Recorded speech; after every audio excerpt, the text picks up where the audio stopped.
Barry, the most exciting challenges lie ahead this weekend. Top of the table action. You excited? Yes, of course we are. It's a really good game. I think they're taking a really good crowd with them as well. And as you said, both teams are at the top end of the table at the minute.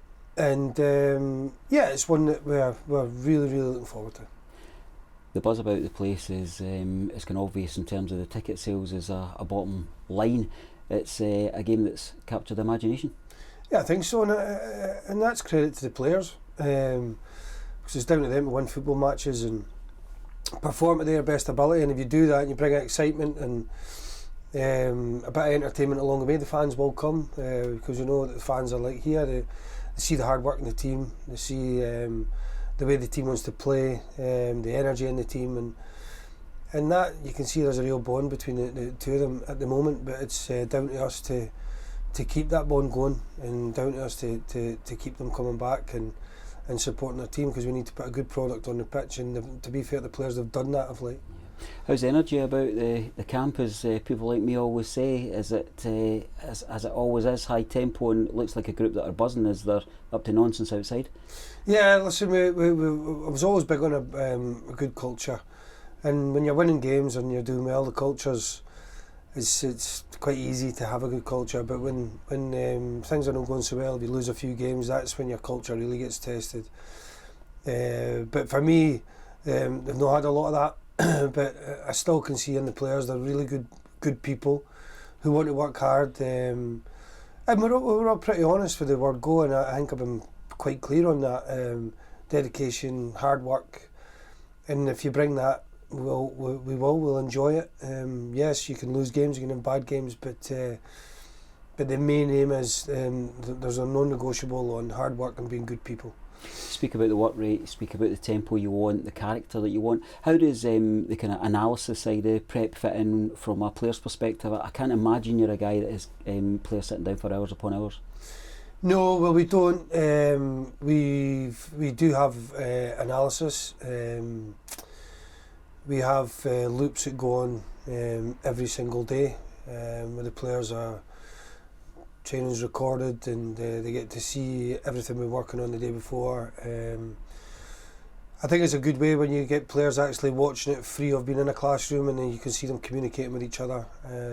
That's the way we try and do it. We try and steal ideas, things that we work on, so the players know exactly what we're looking for. So there is a lot of analysis. We do lots and lots of it, but we do it in a different way. Don't get me wrong, we always do a lot of analysis on the opposition in bigger groups. We also do some smaller groups as well sometimes. We'll do individual stuff as well. It's quite hard because obviously you need a big staff for the amount of work that entails, but for the amount we do, we're probably double working the staff anyway, and credit to them to work hard at that. But you can also do a lot of analysis on the pitch, and that's where I do a lot of it as well. You're speaking about the staff. I was mindful on the way down thinking, what can we look at that's a wee bit different week upon week rather than just the formula of last match, next match. How is your own relationship evolving with Andy Kirk? You've had a few weeks together. I was watching you on the touchline, and you are often deep in discussion. Have you found your groove? I knew Andy for a long time. We were on a pro licence together. I knew what type of guy he was, and he was smart and good on the game. I'm not the type of manager who sits in his room away from everyone else. I sit in my room, my door's open. I spend a lot of time through the coach's room. I want the coaches, I want all of us to know exactly what we're all thinking, what we're looking for at the team, myself, Andy. And Andy's big on that as well, gives me some ideas, and if we're taking training, if Andy's taking the session, I can come over and say, you need to put that bit, forgot that bit. Or also when I'm taking a session, Andy comes in and says, remember that bit, or we walk around each other, and if there's bits we forget, we're whispering in players' ears. And so yeah, we work fine. But yeah, as I said, my staff is the same. It's always an open door policy. I want my staff to know exactly what I'm thinking, exactly where we want us to go. I want us all to be thinking the same, obviously, for how we want to do things. But also everybody's got an opinion. I give them an opinion. What would you do here? What do you think? So, and I like that. And it is about a collective rather than just me, myself. In terms of the squad itself this week, there's been so much going on. We'll come on to the new signing, but you've got 2 lads coming back from international duty. You've got young Josh kind of getting some proper sessions with the boys because he was here and then away so quickly. You've got Dara in full fitness there, and you've got Callum Smith. It seems like every day's a new day. Yeah, I think when I first came in and I assessed the injuries, I assessed where the injury record was and the availability of players. Availability is a huge thing. It was the first thing I addressed when I came in. You have no chance as a football club or a manager if your players are not available. So strip it back, right? Why are we not available? And listen, don't get me wrong, you get injuries in football which are really difficult, like a Smithy's one. There's nothing you can do about that. And you get these injuries, and that happens at every football club wherever you go. So when I came in, the way I do things is it's consistent. It's built on trying to keep players fit. There's a lot of analysis went into it. There's a lot of thought behind it. It's took years to do, but I believe that it keeps players fit. With a bit of luck along the way. Don't get me wrong. So. Listen, the numbers, I know the numbers off by heart. If I'm watching a training session, I can tell you the kilometre sprint distance, accels, decels. I know with the session we've built. So I know that, and a lot of it is in periodising your week and the consistency of training, the consistency of your overloads, underloads, how the players train, the speed that they run at, how many accel, decels. So I tried to get all that right, and as I said, the biggest thing in football and the biggest thing you get is consistency. Consistency in everything you do. And we've tried to do that, and fingers crossed at the minute we've got everyone fit, but we know we can get there can be some difficult ones that there's nothing you can do about, and hopefully we're not sitting a few months down the line with the right few injuries, but we're doing the right things to try and keep them fit. Callum's back, ball work this week. How impressed have you been, and how do you have a wider sense of his potential to impact the squad? Are you leaning on John Potter? Are you looking at data? Are you looking at previous matches? No, I'm not relying on anyone. I took the decision that I just want to see him fresh. You can build an opinion on people sometimes. I think when you even come into the job, everybody says, what do you think of this player, what do you think of that player? When I first came in here, I never commented on it because I need to see them for myself. I need to see what they look like every day in training. Yeah, I've seen them from afar and I've sat, but you don't know the person, you don't know the player, you don't really know him. So Smithy looks really hard working. He's come in and trained a couple of days. Listen, we need to give him space. He's still a good bit away. You still see him he looks really good and mobile, and he looks like that. I've seen so many people coming back, myself, a knee injury, an ankle injury. You still see that wee bit of carrying, that bit of. And this, as more he goes, you can just see him every session. He starts to look better, and it feels like there's nothing there. So we need to be careful with Smith. He's going to take a wee while. It would actually been great if we could have put him on loan for a month and got him 3 or 4 games. That would have been ideal. But obviously you can't do that. So, and trained with us and stuck him away and got him some games. That would be the perfect scenario. But listen, he's doing well. We're being careful with him. We're going to try and arrange a game as well over the next couple of weeks because a few players need some minutes. Young Paul joins from Rangers, a season-long loan. We've just met him. Seems like a really nice character. He's looking to be toughened up in Championship football. I'm sure that these guys out there will take care of that. Yeah, I think so. Another player that I've admired for a while. He's definitely a player that the way I like it, you can see the aggression in him. He's good size. He's mobile, good with his feet. So he's got a really bright future ahead of him. But he's here to come and fight for his place like everyone else is. It'll take him a wee bit of time to settle down. It's a new environment for him. He's a young kid. He's going to take a bit of time. He can learn off some of the older players, but he hopefully can bring a real bit of fresh energy, like what Kai Montague brings us.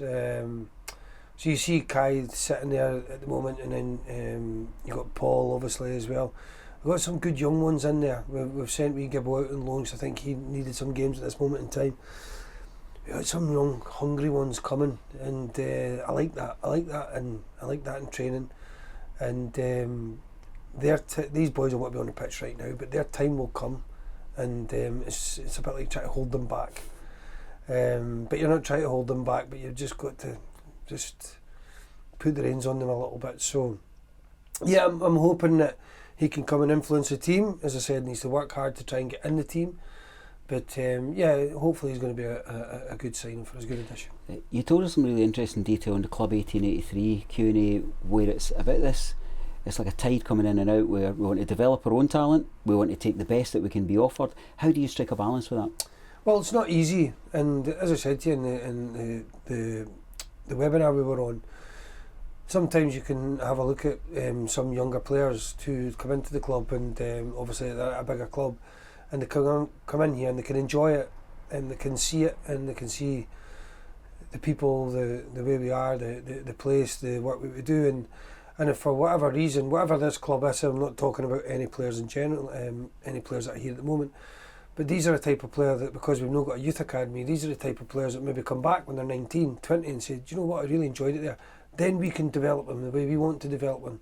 That's the way I look at it. So they're important for that.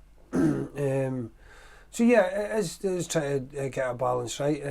Even the one with Kai Montague at the minute, he's bursting my head right now, because I would just love to play the kid, but there's experienced ones and playing well in front, but the kid looks ready, and we're trying to hold him back a wee bit as well, and he's one of our own, but he won't be going anywhere. He's staying here because he's one of our own, and we've put a lot of development in him.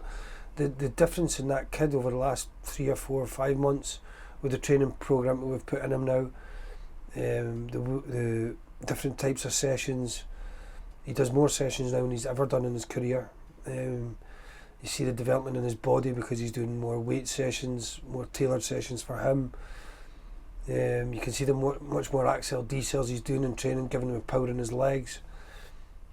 So he's one that's really developing for us as well. So, and you can see that in Logan and Callum Hanna as well.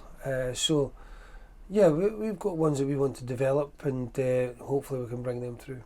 I guess your open door policy was evidenced when you did tell us that he was also bold enough to knock on the manager's door, show his confidence and say, what about it? Yeah, he bounced out. He bounced out the door as quick as he came in it, to be fair.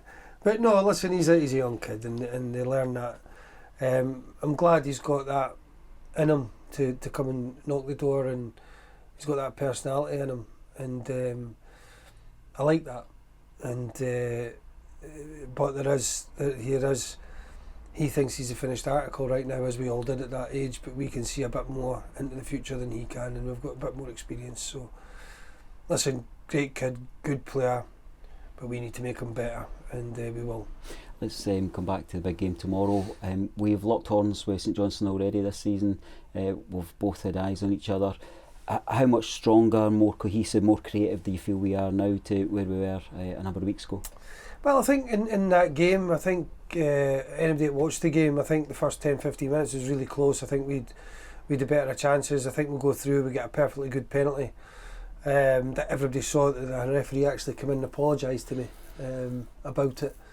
And that would have swung that. The game's a different game then. They could have had a man sent off, and we could have had a penalty. We could have been a goal up with a penalty. It was a total different game. I think after that, I thought they came into the game, which they would, rightly so, because they're a home team for about 20-25 minutes, and then second half I thought we were really good in the game. We came back into it. So it was a really close, fought, hard game. Possession stats were pretty close, and our attacking, because normally the way dominate other teams, St Johnstone do, but not in the possession stats. They were a lot closer when they played us, because obviously we like to have the ball a bit as well. So yeah, the biggest stat in the end was they won the game, and that was a frustrating part for us. But I expect us to be fully at it, committed tomorrow, and bringing a real bit of speed and energy to us. And yeah, it's a game that I'm looking forward to. I touched on it at the beginning of the interview, and it's my kind of notes here is where I was wanting to finish, was to ask you about the levels of excitement you have as Saturday builds, but I think it's kind of obvious across the interview. You seem up for it. That's a silly question. I'm up for anything in this game. It's how I'm built. It's what I enjoy. But listen, listen. We've got to remember this is a really difficult game, and we've not earned anything yet with where we're at. And they got some really good players, a good manager. So listen, it's going to be a difficult game. And I'm sure a lot of people will be thinking they're the favourites going into the game, which is fine, rightly so, everybody thinks that. But let's go and see how the game goes.